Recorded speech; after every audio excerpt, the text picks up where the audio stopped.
How's it going, everybody? Superspan here. Today we're going to be talking about a couple things. One, the official NBA returning format. It includes 22 teams, 8 games, and the July 31st starting date. And of course, I wanted to do an official review on the 2019-2020 Chicago Bulls season. So let's get right into that.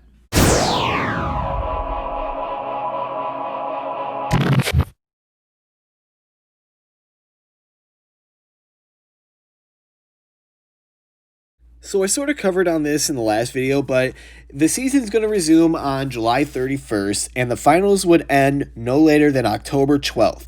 And then there will be 22 teams in total returning. So then here are all the teams that we have returning. We got the Milwaukee Bucks, Raptors, Celtics, Heat, Pacers, 76ers, Nets, Magic, and the Washington Wizards. And then for the Western Conference, we have the Lakers, Clippers, Nuggets, Jazz, Thunder, Rockets, Mavericks, Grizzlies, Blazers, Pelicans, Kings, Spurs, and the Phoenix Suns.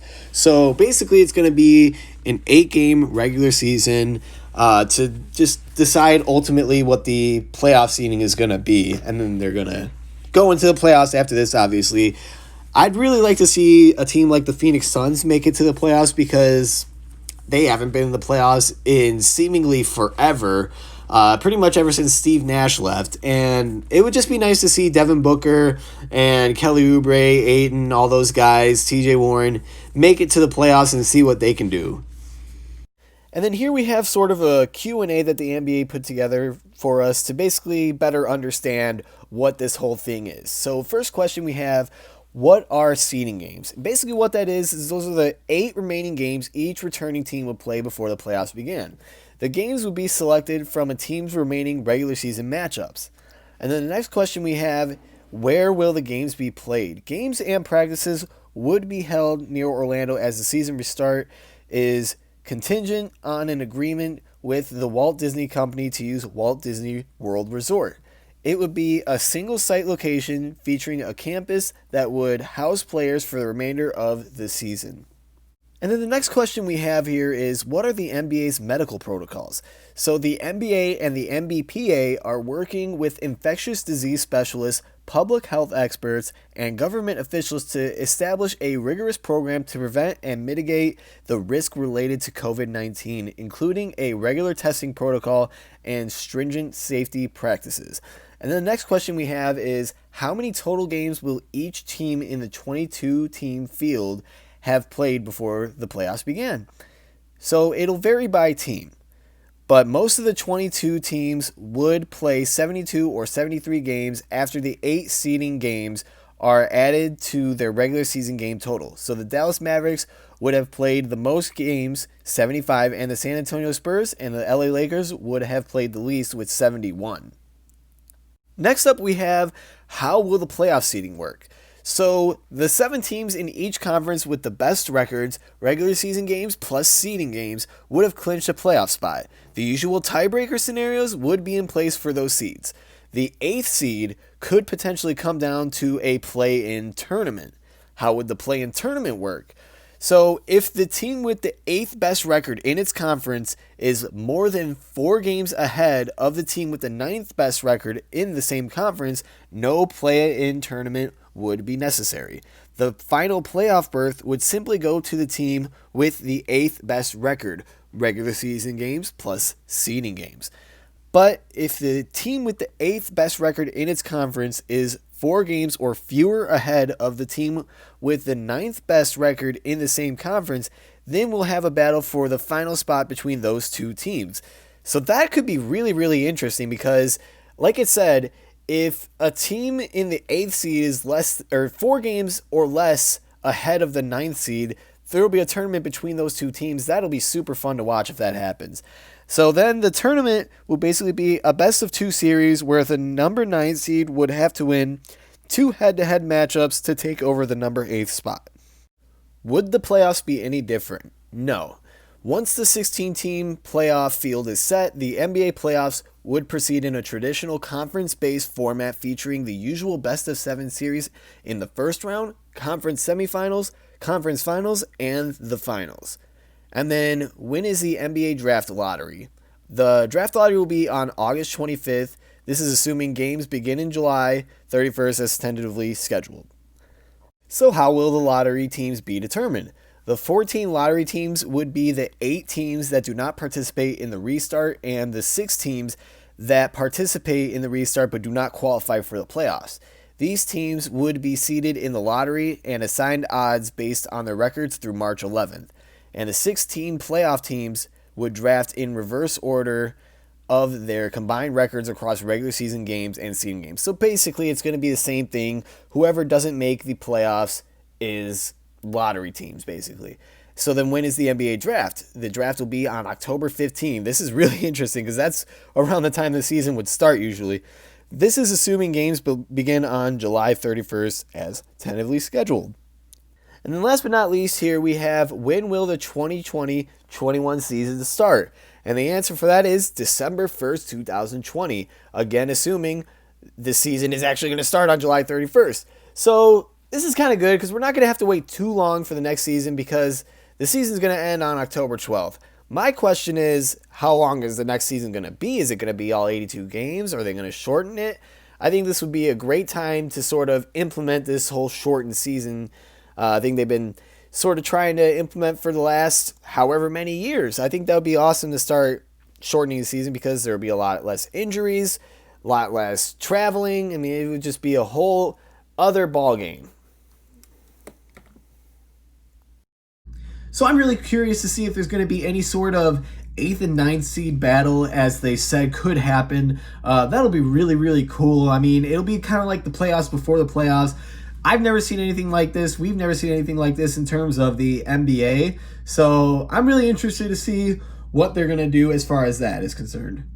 And then next up, I kind of wanted to talk about the Chicago Bulls 2019-20 season, as it is officially announced that they will not be a part of the sort of reopening of the NBA. We won't see them until December of this year when the next season starts. So let's get right into that. So going into this season, obviously, there were a lot of higher expectations than last season. A lot of people projected us to at least compete for the 8th seed. Realistically, I don't think anybody really thought we would make the playoffs, but at least they thought we would compete. And that was pretty much the goal going into this season, is just to improve in any sort of way. But unfortunately, we really weren't able to do so. From the get-go, you could just tell that we were missing something, that there wasn't any progress that we thought that we were going to have with the addition of Thaddeus Young and Tomas Satoransky. But it's not just their fault necessarily. I mean, they weren't really used as well as they were in their previous situations. Once Thaddeus Young got a little bit more minutes, I really noticed that he was playing a lot better. Especially when we were using him in situations that we just needed a quick bucket or a rebound or whatever. I really think he helped out in those situations. Even when Lauri Markkanen was injured and he had to start, I really feel like he was helping us out a lot. And as far as Tomas Satoransky, I was really disappointed with how he played for us this season, especially as a starter. I really think he would be a lot better off the bench. I don't think he's a starter in this league. He only averaged 9.9 points per game, and I mean, he averaged 5 assists, which isn't bad, but I still feel like he would be a lot better off the bench. He only shot like 32%, 43 from the field, so not good numbers by any means. But again, take him off the bench like he did in Washington. And I mean, I really think that is his role. That's the role he will thrive in. I don't really want them to get rid of him because, again, I feel like he would be a good backup point guard. But I mean, if we can find better options, I would pursue it. But at this point, I mean, I know a lot of people don't like Coby White as a starter just because he isn't really a playmaker, but I think he's the better option. I think he's going to be the starting point guard anyway for us in the future, so might as well go for him. And then speaking of Coby White, he didn't really do too good in the assist department, playmaking and all sorts of stuff, but this kid can get buckets, and that's honestly what we need him to do. I really like him as a starting point guard personally. I think he can grow in the assist department, the playmaking department overall. But I feel like defensively he was great. Offensively he was great in terms of scoring and everything. I mean, this kid can shoot, he can score in the paint, and he's fast. I really, really like Coby White. I think off the bench, obviously, he was phenomenal. But in that one game that he actually did start against Cleveland, he had a fantastic game. I mean, you could just tell that he wanted to take over the game and really run the offense. So, really think special things are coming from this guy. I think the 7th pick has been really, really good to us. Now, in this year, I don't necessarily want the 7th pick. I want to get I want to see what we can get. I want to get maybe Anthony Edwards, LaMelo Ball, those kind of guys. I know a lot of people might disagree, but let's move on anyway. I believe in Zach LaVine. I've said it 100 times, and I'll say it 100,000 times more. I personally believe that this guy's going to be a star as well. I think he's already there in terms of scoring. Defense, he did improve. He was a plus defender this year, but obviously he's got to get better and better and better at that, because in order to be a star, you really got to lead on both ends of the floor. And he just didn't do that defensively. But again, this guy could carry us offensively. I mean, really, the entire year, he was the only one that was scoring a whole lot, that was really carrying this offense, him and Coby White, to be honest.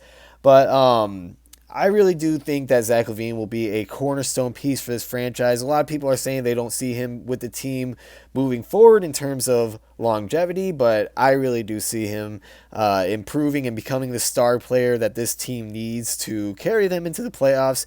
You can disagree with me all you want, but I disagree with the notion that he's not going to be with the team. The last player I wanted to talk about was Lauri Markkanen. So this was one of the more disappointing aspects of this season, as high expectations were brought in because he improved a lot in his second year in terms of scoring, 3-point percentage, and his rebounding.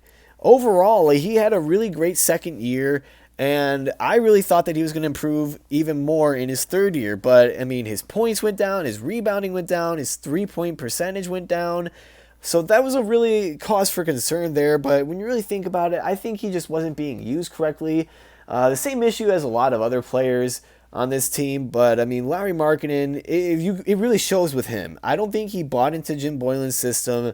I think no player on this team necessarily really bought into Jim Boylen's system, and I think that really shows with Lauri Markkanen. I know he had the groin issue, but if you ask me, I think it was more than just the groin issue. I think he just didn't really buy into what Jim Boylen was doing. I think he just wasn't motivated, and he could have also just had a bad year. So overall, the Bulls finished with a record of 22-43. Really disappointing season overall. I really hope with the hiring of Arturas Karnisovas and Mark Eversley that a lot of changes will be made moving forward. I believe in them. I've heard a lot of really good things about these guys, so hopefully that all works out. But yeah, guys, so please leave a comment down in the comment section below. What do you guys think about this new reopening plan? Again, it was approved by all the by the NBPA and the NBA overall, so let me know what you guys think. Who's going to win the NBA Finals? How do you guys think the 8th and 9th seed is going to work out? So, really hope you guys enjoyed watching this video. Please like and subscribe, and I'll see you guys next time.